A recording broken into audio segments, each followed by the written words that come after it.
Muito obrigada, cumprimento todo o pessoal da Rede Alesp. Essa semana foi muito corrida, o colega também que me antecedeu, essa semana foi muito corrida, eu praticamente não consegui participar da tribuna, então eu queria fazer aqui um resumo do que aconteceu aqui na casa, obviamente um resumo não muito detalhado, mas até para prestar contas à população. Na segunda-feira nós tivemos o Colégio de Líderes, onde discutimos os projetos do governo que foram enviados à casa e também a situação envolvendo as representações ofertadas em face do deputado Arthur Duval.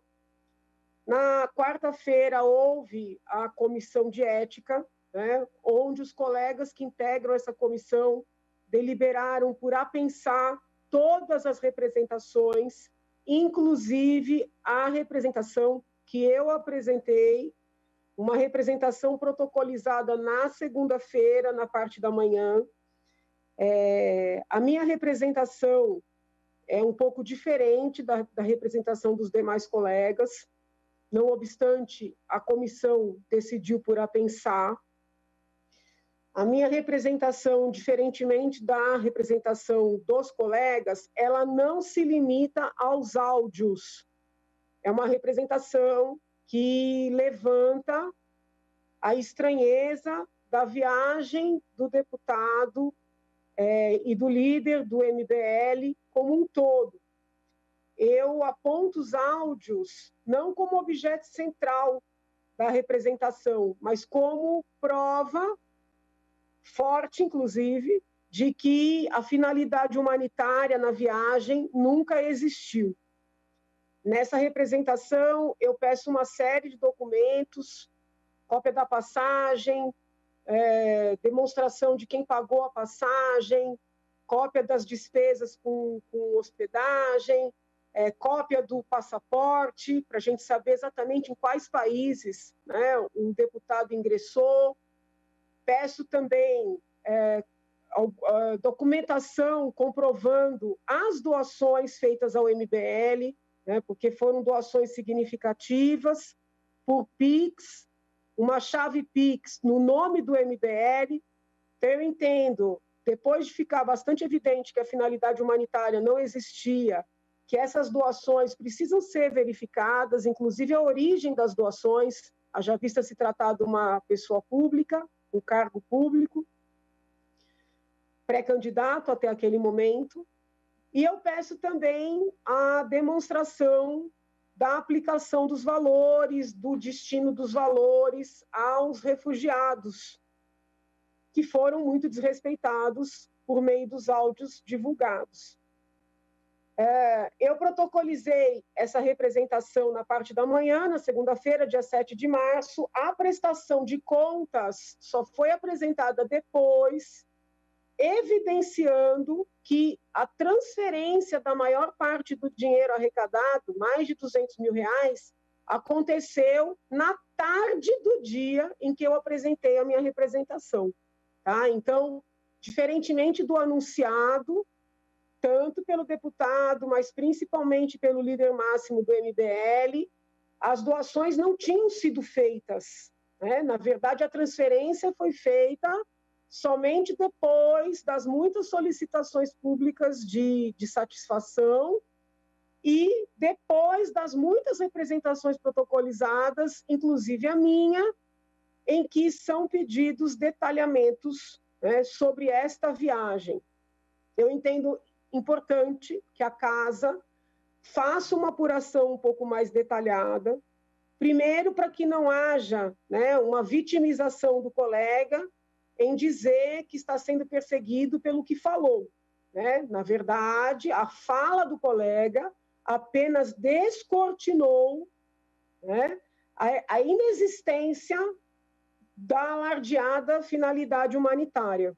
Tá? Então, eu solicitei isso à comissão de ética, tive a oportunidade de externar no Colégio de Líderes esse meu posicionamento, todas as representações foram apensadas. Eu não sei dizer, porque não integro a comissão de ética, se essas avaliações mais aprofundadas que eu solicitei serão feitas, tá? Mas eu estou analisando esse caso de maneira mais global, e não só com fulcro nos áudios, muito embora sejam áudios bastante graves em si.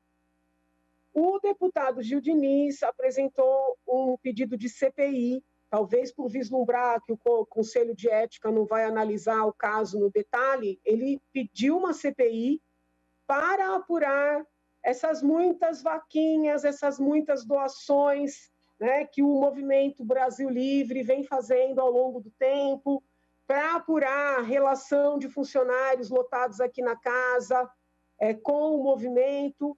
Eu e outros colegas apoiamos esse pedido de CPI, então vamos aguardar para verificar como é que a casa vai se portar, vamos dizer assim, relativamente a essa investigação. Eu sei que tem colegas que entendem que a apuração deve se cingir aos áudios. Tá? Não é esta, respeito, mas não é esta a minha opinião. Tá? Me parece que a situação é bem mais grave do que os áudios em si, né? Que já são graves. Mas penso que a casa não pode se omitir nessa investigação um pouco mais detida. Quero aqui também aproveitar essa oportunidade para explicar que, quando o deputado Arthur Duval criou, né, uma narrativa a meu respeito que não confere com a realidade, dizendo que eu teria negociado cargos em troca do meu voto, quando ele sabia muito bem que eu lutei de maneira transparente e clara pela manutenção do Oncocentro, né, que faz tratamento de câncer, exames para prevenir câncer no colo do útero, próteses para face, quem tem câncer cabeça e pescoço, para manter o IMESC, que faz as perícias de investigação de paternidade, para manter a FURP, que confere a nossa segurança medicinal, para manter o ITESP, né, que atende os assentados, que agora vão receber seu título de domínio. Então, quando ele inventou essa história a meu respeito, eu fui ao Ministério Público e na verdade, o que é uma representação? Eu fui lá, prestei depoimento e pedi providências. Eu não advoguei, eu não apresentei uma petição, eu não promovi um processo, uma ação de indenização contra o deputado, eu fui lá como vítima e prestei um depoimento.